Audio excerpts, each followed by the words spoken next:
Hello, everyone. Well, we are going to be talking about rheumatoid arthritis that affects over 1.5 million Americans with an approximate total cost of about $9 billion annually. So, we have in our studio today Yoko Kawashima. She's a functional medicine certified, board certified health coach who specializes in autoimmune conditions, including rheumatoid arthritis. So, welcome, Yoko. Thank you so much for having me, Amita. Great. So I know you've worked a lot on rheumatoid arthritis and you have done also sort of like a sample study of how functional medicine, right, can help some of your clients. So I wanted to talk about some of the case studies, right, that you've helped some of your clients get well using functional medicine. So that's where I wanted us our discussions. So how do you want to start? Like, what were the criteria? That's maybe the starting point.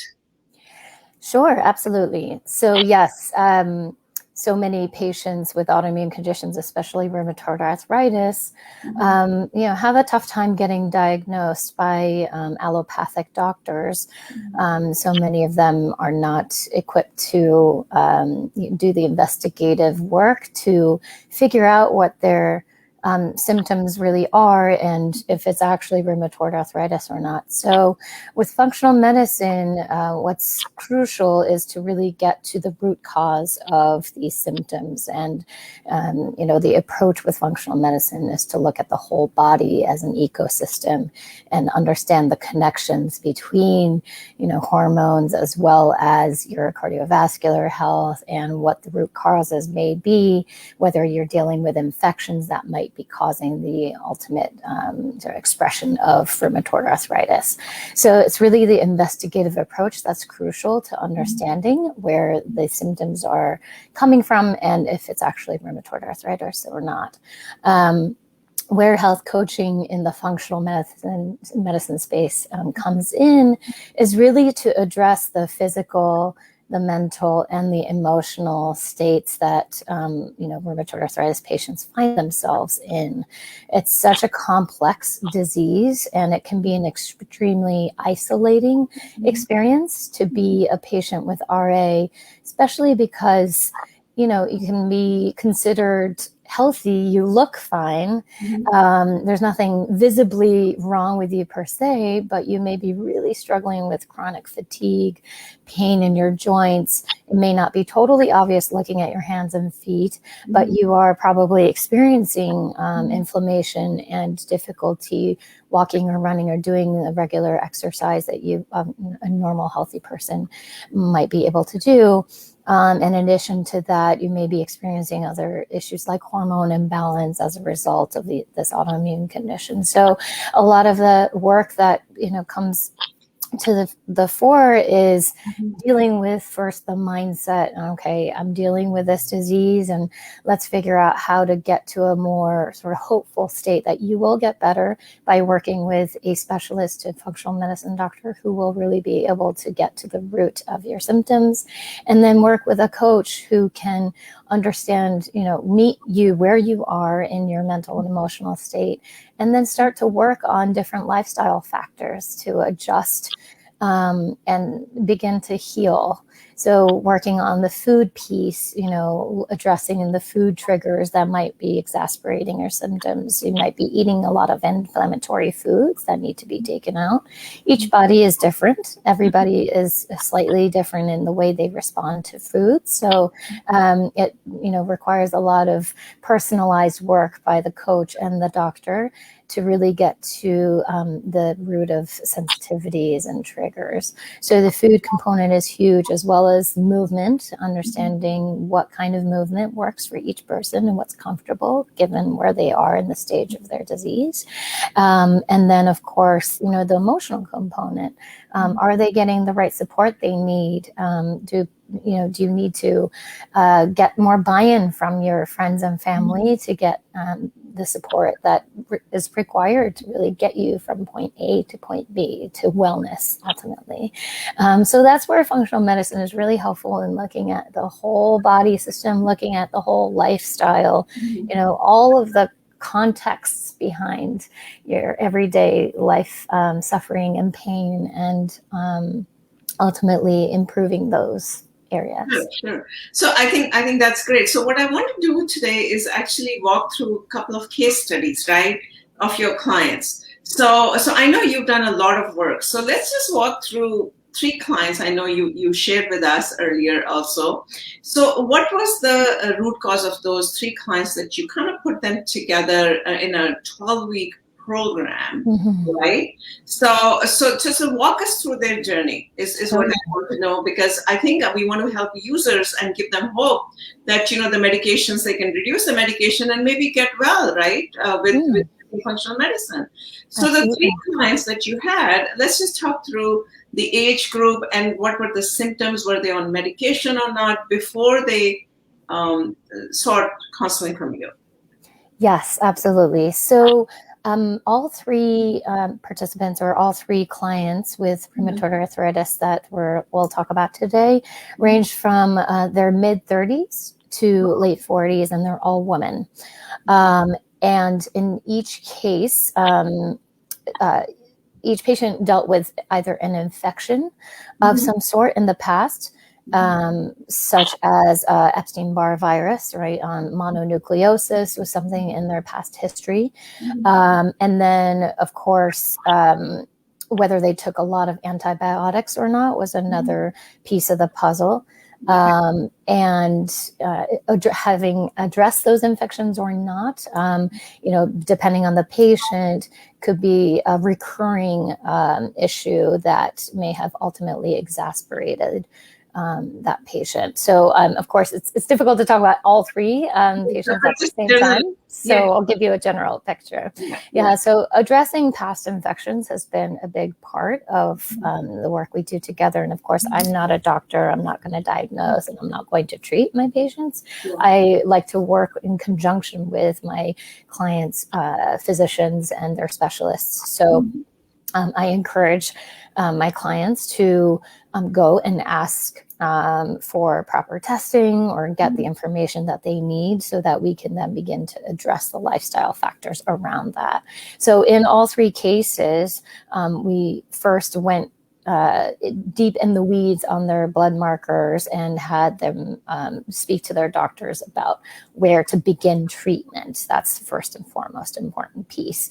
So in addition to getting those sort of root cause answers, we then made sure that each of the patients was taking the right medication to treat the underlying infection, and also getting the proper treatment to then begin addressing the rheumatoid arthritis symptoms head on. So medication has been very important in each of the 3 case studies, and making sure that compliance with the medication prescription and dosing, as well as just being consistent. That was the first and foremost important piece to at least get the damage control in place. So with rheumatoid arthritis, you may be aware that there are various stages of RA, and depending on where the patient was in that stage, if they were still early days where they were feeling some inflammation in their joints, but they're still able to exercise, that's considered more stage 1. And then, of course, it could progress.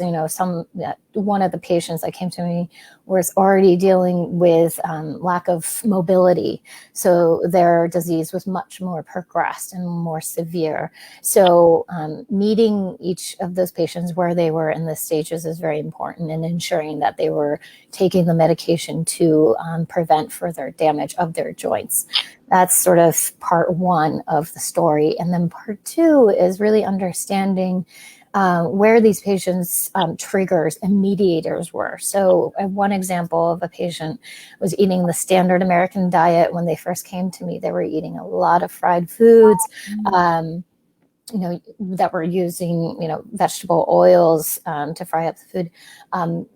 drinking a lot of soda and, taking in lots of fillers, a lot of preservatives through packaged goods. So that was another piece of the puzzle that we really wanted to improve right away.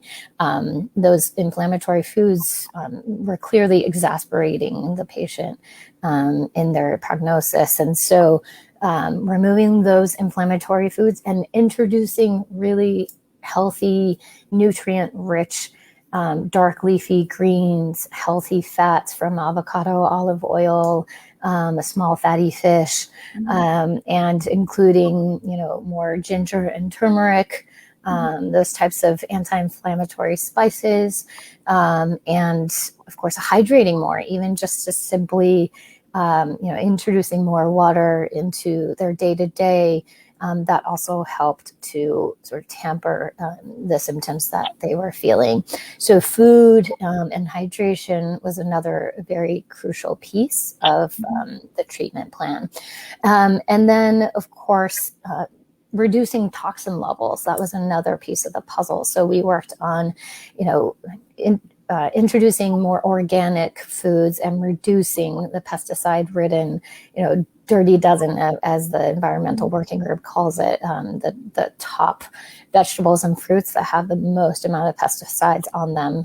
Roundup, which is ultimately made of glyphosate. It's an extremely disruptive chemical that can really worsen our autoimmune condition. So that's another piece we needed to remove, or to at least significantly reduce.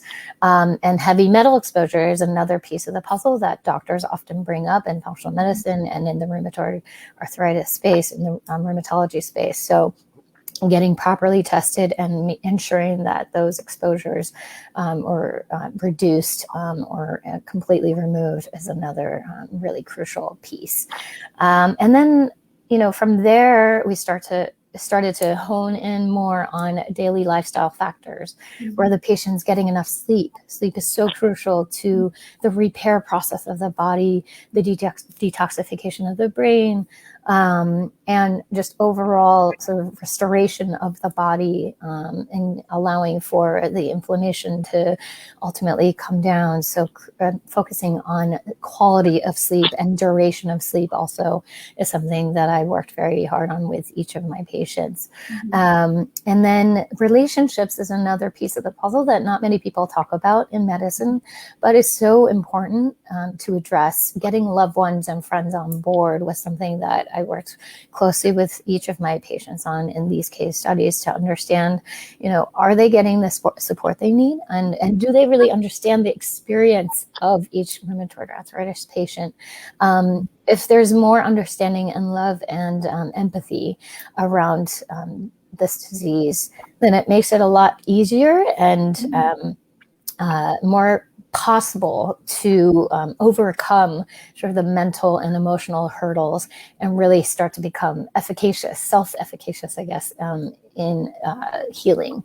So in all of those patient, case studies, we worked on those factors. And at the end of the 3 months working with me, they rated their energy levels, their inflammation levels, and overall health very high on a scale of 1 to 10 is what I typically work with, and 10 being amazing. They were in the 8 to 10 range for the most part. So it showed that lifestyle factors are extremely important, and having just additional support and accountability built in to implementing their doctor's treatment plan was very important in getting them to a better place. Okay, so I just want to understand, is that at the end of 12 weeks, when you did the functional medicine program on 3 rheumatoid arthritis clients, they were taking medication before they started the program. At the end of the program, was there any difference in reduction of medication or anything? I really want to understand the markers, right? Yeah. I think we all understand the diet and the nutrition that are helpful. I mean, there's so much data now that supports it. But what I really want to understand is, was there any difference in reduction of medication or not after 12 weeks? Yes. So what we consider to be remission in this industry of autoimmune disease, not showing symptoms, that you would have otherwise shown prior to treatment. Patients, all three of them, were able to reduce the dosage of their medication, whichever they were taking, whether it was methotrexate or a TNF inhibitor like Humira or Enbrel. They were able to come to a better dosage than they were at previously. Methotrexate especially can be really tough on the body. It's a form of chemotherapy, and it can have lots of side effects. And one of the patients who was on it was able to at least reduce their dosing. In the case of the TNF inhibitor patients, they were able to come off of a multi-week regimen. So one of them was taking a TNF inhibitor every 2 weeks prior to meeting with me, and then they were able to increase the duration of time between doses, which means that they were really starting to feel better. They weren't showing as much symptoms, so they didn't need the medication as frequently as they used to. So yes, the symptoms started to reduce, and of course their dosing also started to go down. So for sure, it's a sign that it is possible to go into ultimate remission. It does take time, and 3 months may be a little short of a time frame to really know if remission is happening right away. But in the time frame that I've worked with patients, they have been able to see positive improvements.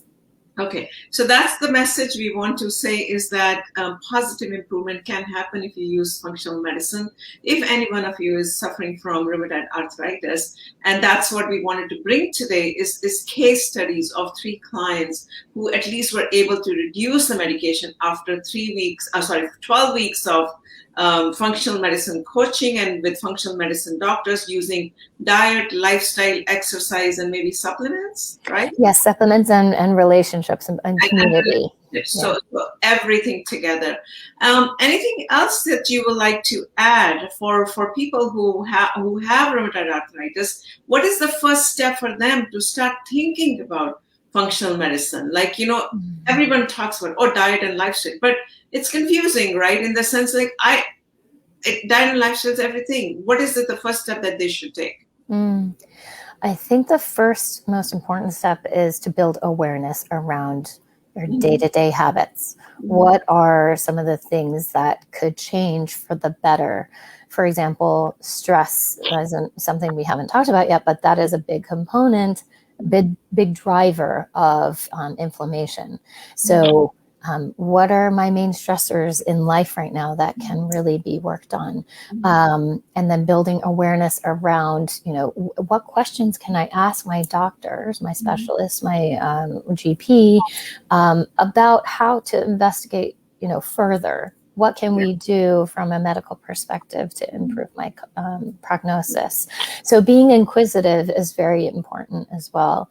And when you don't feel like you've gotten the answers you need, asking for second opinion is also very important. So really relying on the medical community to get you the answers you need. And when you don't feel like you've gotten the support, then continue to persist and ask lots of questions. And then, of course, look for support, look for coaches to further this health journey and get to a point where, you're addressing every lifestyle factor that may be driving the disease.